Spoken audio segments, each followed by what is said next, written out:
I want to talk about two rhetorical tricks that are being sort of hotly debated right now following a lot of the recent discussion about Israel, Palestine, Dave Smith going on Joe Rogan. They are just asking questions, and I'm no expert, but let's start with I'm no expert. How many times have you heard people open discussions or participate in discussions where, they begin by saying something like, look, I'm no expert, but here's what I think about what's going on. The current example of this, of course, is Dave Smith on the Joe Rogan show, where he specifically claims to not be an expert on the Israel-Palestine situation, and then he goes on to speak very confidently about exactly what has happened and is happening. I find this to be sort of a rhetorical, sort of backdoor trick that's borderline dishonest. It's like a flavor of the Mott and Bailey, where the Mott and Bailey, for those that don't know, is when you have two sort of we have two separate arguments. One's easy to defend and one's hard to defend. You jump back and forth between the two arguments when you get challenged as a defense tactic. And this I'm not an expert thing can be used kind of in the same way as a defense mechanism, a rhetorical trick to not have to be held to account for the positions that you're putting forward. I'm not an expert. I'm not saying I could defend any of this, but here's my position. Here's what I think's happening. Spoken very confident. And then when somebody comes along and they're like, no, you're absolutely wrong. Here's why, A, B, C. And they ask, why are you out here, publicly speaking so confidently about the stuff which you clearly are not an expert on? And they're like, yeah, I don't claim to be an expert. These are just my opinions. Do you see what's happened?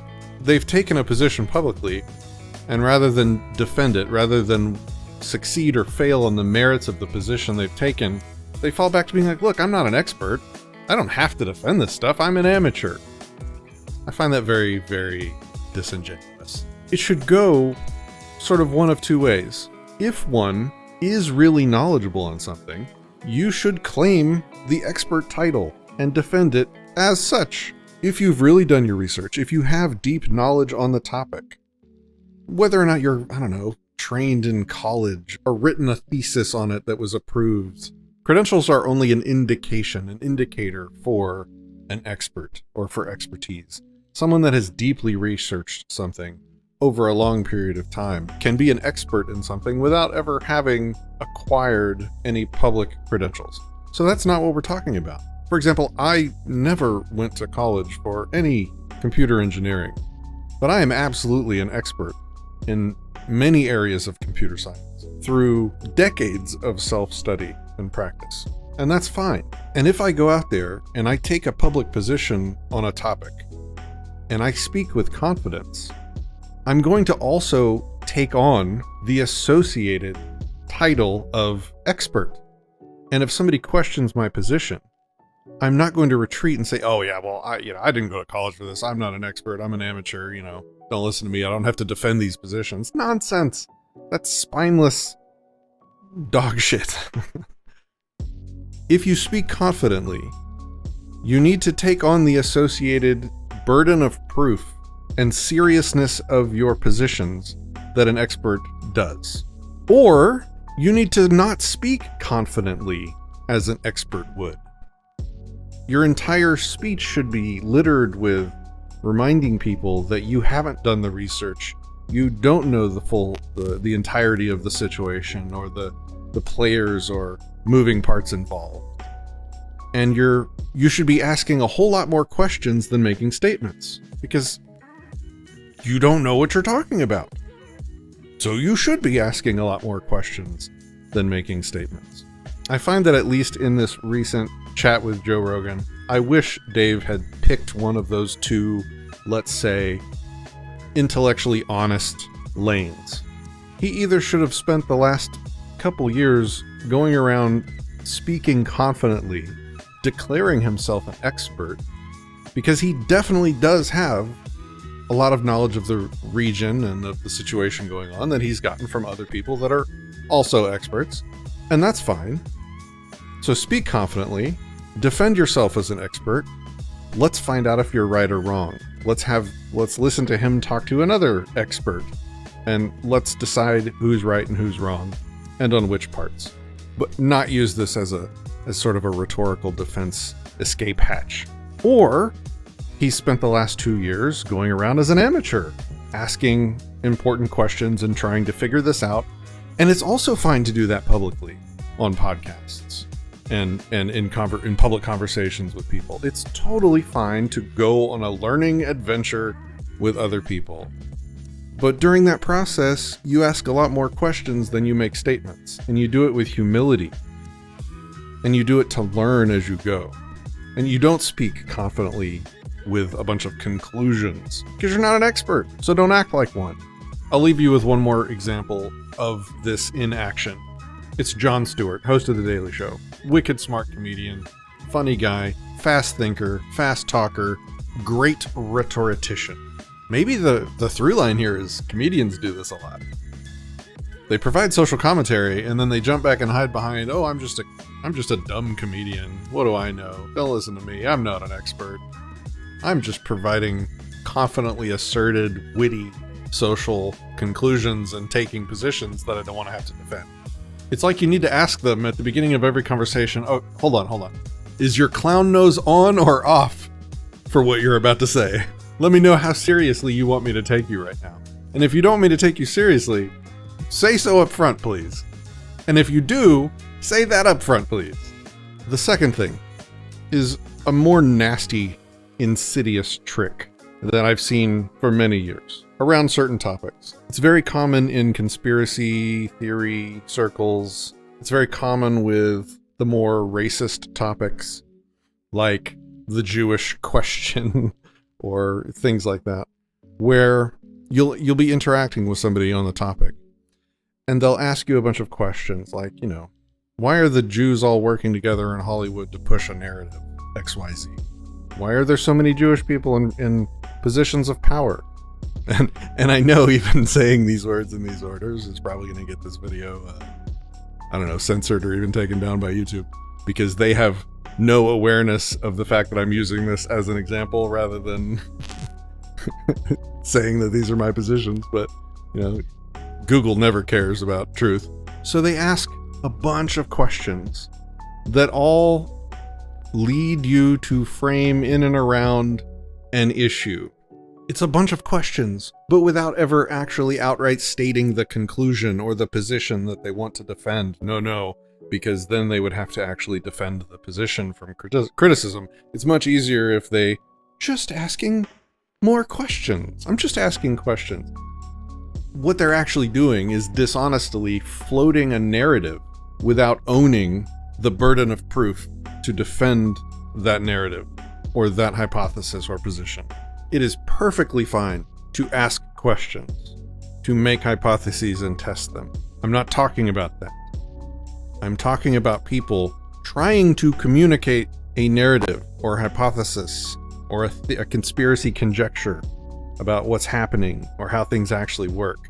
But the conclusion they don't want to say out loud because it might sound extreme or crazy, or it might be racist or some other very uncomfortable or unpopular thing to say or conclusion or position to hold. They don't want to say that out loud. They don't want to speak that out loud because then they'd be held to account for it and they'd have to defend it. It's much easier to stop before actually making any statements and just ask questions. How slimy, how spineless. Okay, so how do we deal with these people when we encounter them? I find that the answer is actually very simple. It just requires us to be a little disagreeable. And I find that being a little disagreeable actually just completely cancels out so many different manipulation tactics. Like these, but including many, many more. And by disagreeable, I just mean stating what's happening outright and directly. Hey man, it seems like you're taking some pretty strong positions and you're speaking pretty confidently about those positions.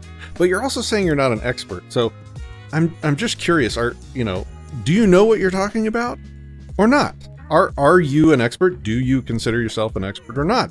Should I be holding you to account for the positions that you're saying or not? pick a lane, man. Just actually say that. Now, do it politely. You can, sure. But just say it. Get them in a lane. No, man, I'm not an expert. This is just based on stuff I've heard. Okay, cool. Well, thanks for your opinions. Do you have any recommendations for actual experts that I can go and pay more attention to than whatever it is that we're doing here? Or, yeah, man, I've researched this for years. I think I am kind of an expert on the topic. Great. Let's have you talk to another expert and see who's right about it. What constitutes an expert is a different discussion we can save for another day. Don't need to cover that here. How do you handle the other people, the just asking questions people? The exact same way. What are you trying to say here? I'm just asking questions. No. Okay. Say all these questions are answered in the way that you think they are. By the way, what is that? By the way, what do you think the answers to all these questions are? Please spell that out. Be specific, be clear. What do you think the answers to these questions are? And if they even do that, which oftentimes they won't, because that's the whole point of the tactic, is to get to avoid being nailed down to a specific position and owning it. But even if they do, the step 2 in these discussions is often left out. And the step 2 is, therefore what? An example of this. It's another one. Another reason why YouTube's gonna shut us down here. Just because I'm saying the words, not because I'm holding these positions, of course. Let's take the race realist position, where, I'm sure you've heard these people where they're constantly talking about the collective differences in IQ between the various races of people, and how there's sort of a hierarchy of who is on average, which race on average is where in the hierarchy of IQs. Well, first of all, a lot of the times when you're interacting with these people, they're doing the I'm just asking questions thing. But if you're ever actually able to get them to state their conclusions, which is kind of rare, it's almost like they state the conclusion with like a ... question mark at the end. Like you're supposed to figure out what we're supposed to do about it.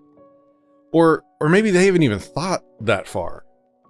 They're just like, they'll say something collectivist and absurd, like the statistics show that black people are more violent, ... So again, the thing that you do is to say, well, let's say that that's the case. Let's say that that's the answer to this question that you're just asking. Therefore what? What are you saying ought be done about that? What are you saying we ought to do, think, feel, or behave differently because of this point that you're incessantly pointing out or calling out, or this position that you're holding, or this conclusion you have in your head? Therefore what? What are you saying? Just ask that question outright, and you'll know who you're talking to really is. You cut through the bullshit. And when you do, they'll usually respond in one of 3 ways. They won't say anything. Or they'll say they don't know. In which case you're like, then why are you bringing it up? If this doesn't affect anything, or change our positions, or change our behavior, or impel us to do something, why are you bringing it up incessantly? Or sometimes they'll actually say, well, I think we need, I don't know, segregation again or something, like whatever. To which you can immediately, then you know who you're dealing with, is what I'm saying. So it's clarifying. All right, that's all I have to say about those things. I hope it gave you some interesting thoughts about these 2 rhetorical tactics. If you have any questions, let me know in the comments. If this video even stays up. Peace, love, and anarchy.